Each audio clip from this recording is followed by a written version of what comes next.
عورت کا حضرت علی رضی اللہ تعالی عنہ سے سوال۔ علم کے سمندر شیر خدا حضرت علی رضی اللہ تعالی عنہ نے کیا خوبصورت جواب دے کر اس عورت کی رہنمائی فرمائی۔ جانیے ہماری آج کی اس ویڈیو میں مکمل تفصیل جاننے کے لیے ویڈیو کو مکمل دیکھیے گا۔ بسم اللہ الرحمن الرحیم۔ محترم ناظرین، ایک عورت حضرت علی رضی اللہ تعالی عنہ کی خدمت میں حاضر ہوئی اور آ کر کہنے لگی، اے علی رضی اللہ تعالی عنہ، آپ شیر خدا ہیں۔ رسول اللہ صلی اللہ علیہ وآلہ وسلم نے آپ کو علم کا دروازہ قرار دیا ہے۔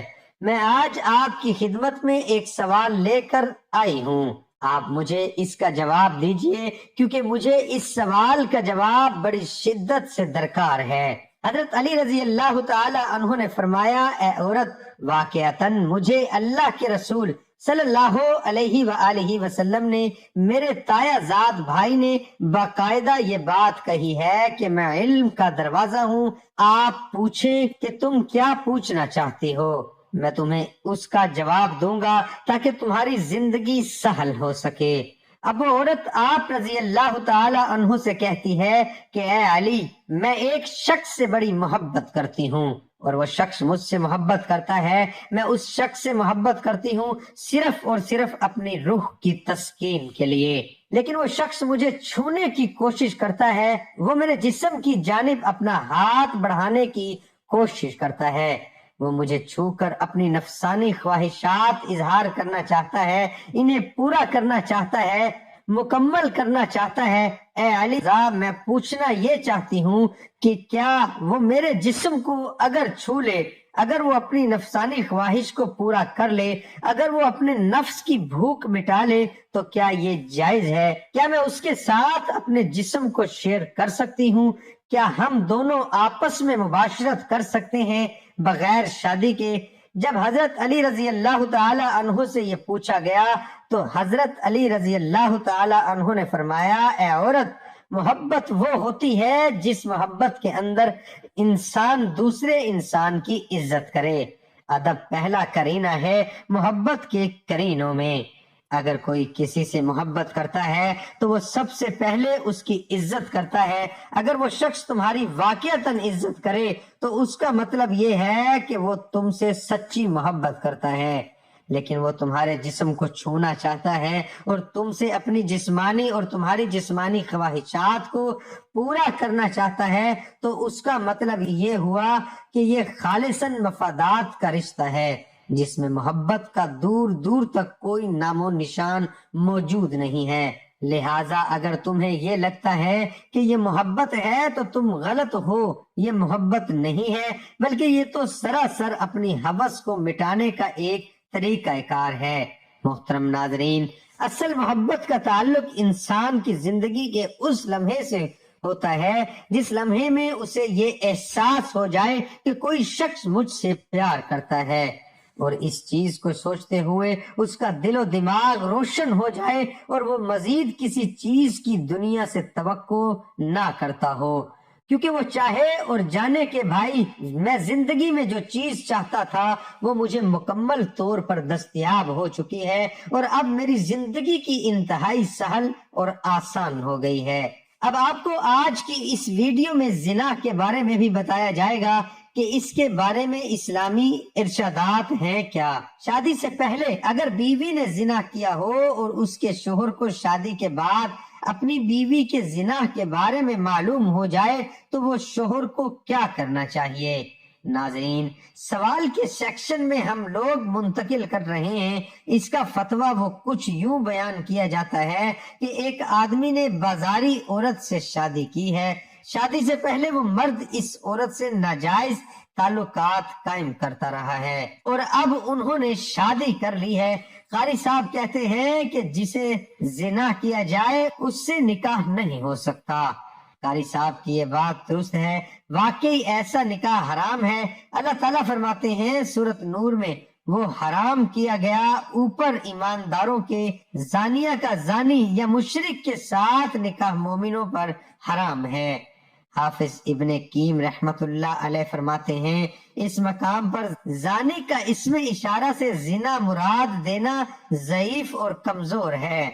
نیز نکاح کے سلسلے میں اللہ تعالیٰ کا فرمانا وہ پاک دامن ہو، نہ اعلانیہ زنا کرنے والی، نہ چھپے یاروں والی، اور نہ پکڑنے والے، نہ چھپے دوست، اس بات کی دلیل ہے کہ نکاح منعقد ہونے کے لیے مرد اور عورت دونوں کا عفیف اور پاک دامن ہونا بہت ضروری ہے۔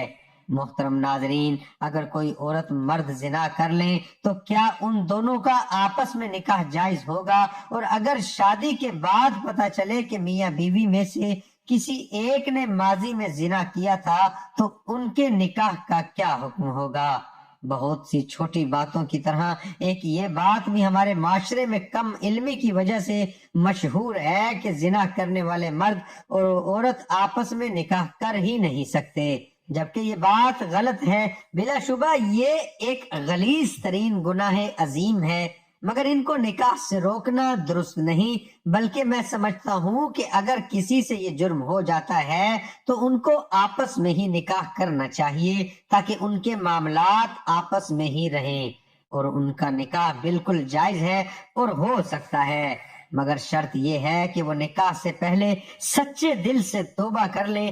تفصیل کچھ اس طرح سے ہے، زانیہ عورت یا زانی مرد کا نکاح اس وقت تک صحیح نہیں جب تک وہ توبہ نہ کر لے، اور اگر عورت یا مرد توبہ نہیں کرتا تو ان کا نکاح صحیح نہیں ہوگا۔ یہ اشارہ عقد نکاح کی طرف ہے، یعنی یہ جانتے ہوئے کہ فلاں عورت بدکار اور غیر تائب ہے، اس سے نکاح کرنا مومن مردوں کے لیے حرام ہے۔ اسی طرح اپنی پاک دامن بیٹی کو کسی بدکار شخص کے نکاح میں دینا جو تائب نہ ہو مومنوں کے لیے حرام ہے۔ گندی عورتیں گندے مردوں کے لیے ہیں، اور گندے مرد گندی عورتوں کے لیے ہیں، اور پاک عورتیں پاک مردوں کے لیے ہیں، اور پاک مرد پاک عورتوں کے لیے ہیں۔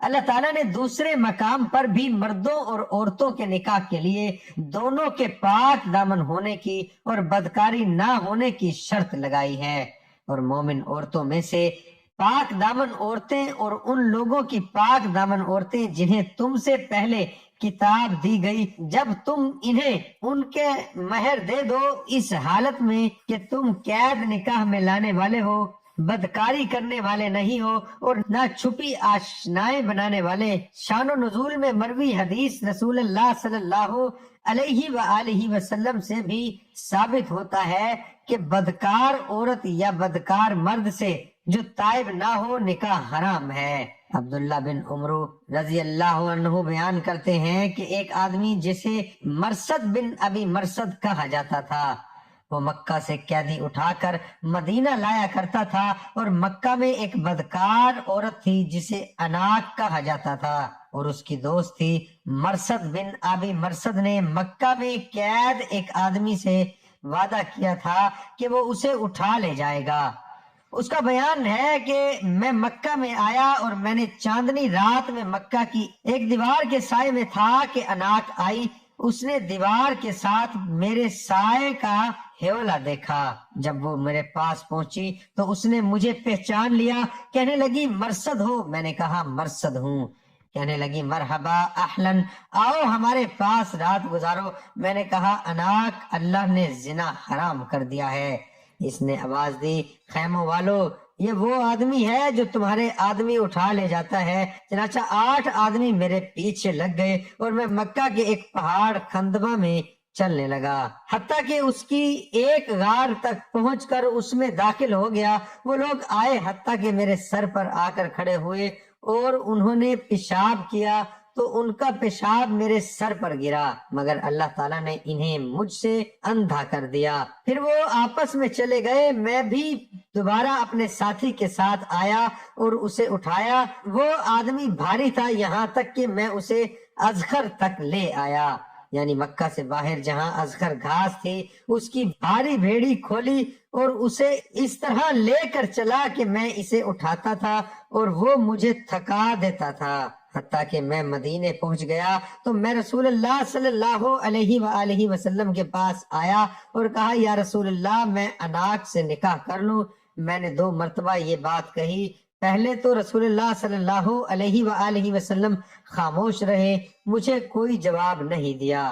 تو پھر رسول اللہ صلی اللہ علیہ وآلہ وسلم نے فرمایا، مرصد کسی زانیہ یا مشرکہ سے، اور جو زانیہ یا مشرکہ ہے اس سے نکاح نہیں کرتا، مگر جو زانی ہے یا مشرک ہے، اس لیے تو اس اناق سے نکاح مت کر۔ سنن ابو داؤد کی شرح عون المعبود میں لکھا ہے، اس حدیث میں دلیل ہے کہ کسی بھی شخص کے لیے ایسی عورت سے نکاح کرنا جائز نہیں جس سے زنا اظہار ہو چکا ہو، اور یہ مومنون پر حرام کر دیا گیا ہے۔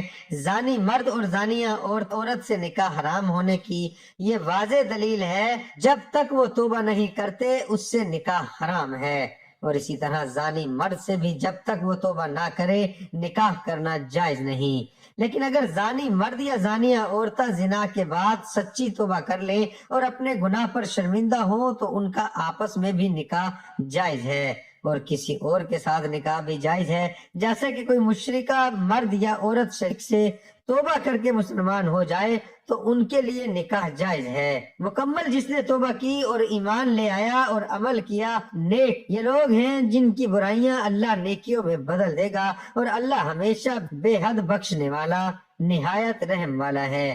دعا ہے کہ اللہ تعالیٰ میرا سنانا اور آپ کا سننا اپنی بارگاہ الہی میں قبول اور منظور فرمائے۔